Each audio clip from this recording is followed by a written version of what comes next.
Hi, I'm Shannon Joyner. I'm the school nurse at Sandwich Middle School. I have two daughters, Nora and Emmy, who go to Prairie View, and we love doing the One School, One Book program. Today I'm going to read Chapter 3. I was wide awake again by the time Mrs. Brisbane started to read the dragon book. The author, Cameron Cole, had invented the most clever dragon world. It was close to the human world, but we kept hearing about details that were lots more dragonish. Think of this. They didn't need a grill to have a barbecue. Their tissues were made out of foil so they wouldn't catch fire when they sneezed. And since they could make it rain, they had a special group of fire-fighting dragons to put out accidental blazes. Gil enjoyed his tour of their cloud, but one thing bothered him a lot. How could a young knight like him help his new dragon friends?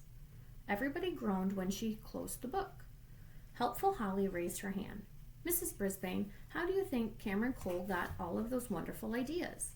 He must have used his imagination a lot, Mrs. Brisbane said. How do you think the author came up with those ideas, class? He had a gigantic brainstorm, like a hurricane, Simon said, or a brainicane. My friends giggled. Maybe he saw a real dragon, Cassie said. I could tell she still wasn't sure whether dragons were real or not. Maybe he saw a bearded dragon like Pearl, Nicole said. Maybe he dreamed he had birds' wings, rolling, Rosie said, like I do. Perhaps he did, Mrs. Brisbane glanced at the clock. I think this is a good time to get out your writer's notebooks, class. I was unsqueakably curious to find out what my friends had written. Mrs. Brisbane, is it okay if I changed my mind? Thomas said. I was going to fly to Egypt to see the pyramids, but then I had a better idea. I wished I had as many ideas as Thomas did. We're not that far along, Mrs. Brisbane said. I suppose so. Would you share what you wrote with us? Thomas read from his notebook. If I could fly like an eagle, I would go to any football game I wanted to see. I'd swoop over the stadium following every play. I could watch one game and fly straight to another game and see it too. Somebody said, cool. I think it was Simon. I have never been to a football game, but I have seen them on TV at my friends' houses. It's such a confusing game. Maybe if I had wings, I could hover over the field and figure it out. What if it rains? Tall Paul asked. Thomas thought for a second. Then he grinned.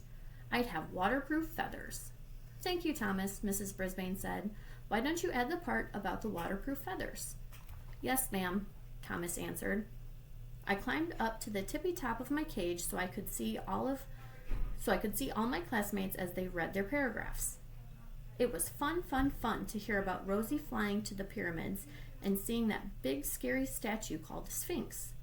I was happy to hear about all the places Kelsey would go to watch the ballet. And my heart did a little flip-flop when Holly read about how easy it would be to visit her friend Phoebe. Mrs. Brisbane called on Joey. Mine's kind of short, he said. She told him to go ahead and read it. If I could fly, I'd go to Africa so I could see animals in the wild. Joey looked up. That's it. It's a good beginning, Mrs. Brisbane said. Next, why don't you name some of the animals you'd most love to see and why you like them? Joey looked relieved. Okay.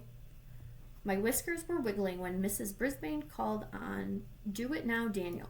For one thing, he doesn't always get his homework done on time.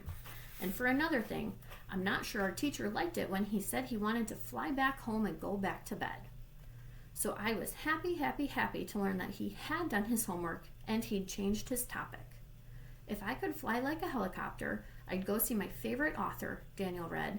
His name is D.D. Denby, and his books about a magic backpack are really great. I hope he keeps writing them, because I would never get tired of reading more. That's a good start, Daniel, Mrs. Brisbane said. I'll bet you said you wanted to fly home and go back to bed because you wanted to finish a magic backpack book. Daniel grinned and nodded.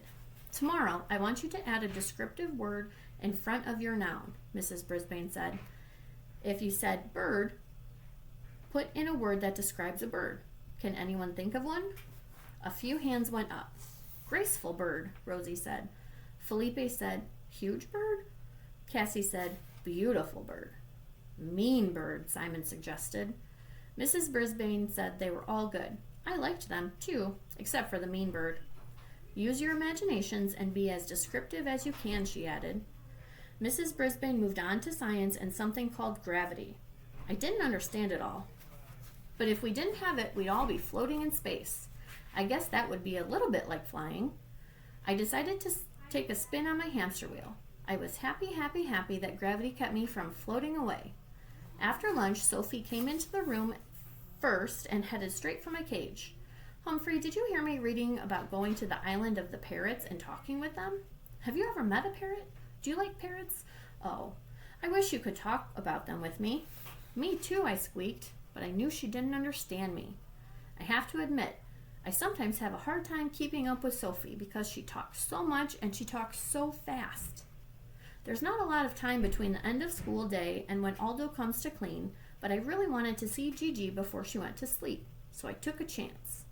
When the school was empty, I jiggled my lock that doesn't lock and swung it open as usual. Og, I'm going to visit Gigi, I said, but I promise I'll be back before Aldo comes in to clean. Boing! Og hopped up and down. I know he worries about me when I'm out of the cage. I'm glad he worries about me. To squeak the truth, I worry about him too. I scrunched under the door and hurried as fast as I could to room 12. Hi, Gigi, I said as I pushed under the door. Are you awake?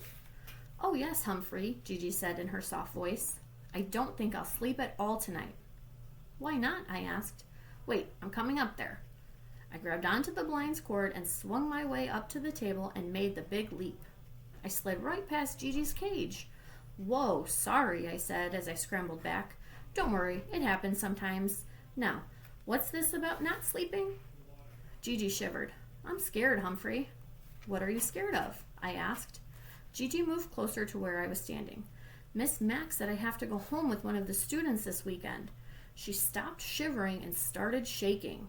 That will be fun, I squeaked. I love going home with my classmates. Really, that's the best part about being a classroom pet. It sounds scary to me, Gigi said. Humans are so large and so loud and so different. What am I supposed to do?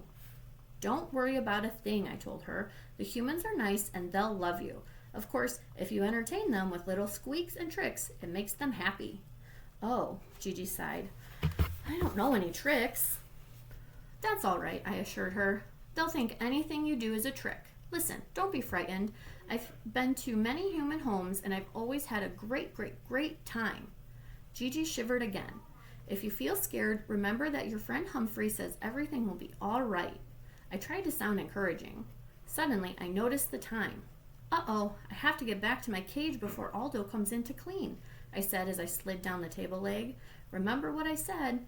Thanks, Humphrey, I'll try, Gigi squeaked back. After Aldo had cleaned the room, Og and I were alone again. Gigi's worried about going home with a student, I told him. Boing, boing, boing, he twanged. I was sorry I'd said it, because Og doesn't get to go home with classmates on the weekend the way I do. Frogs can go without food longer than hamsters. But Og has gone with me to Mrs. Brisbane's house, which is something we both love. I think she'll be all right, I told Og. He didn't answer back.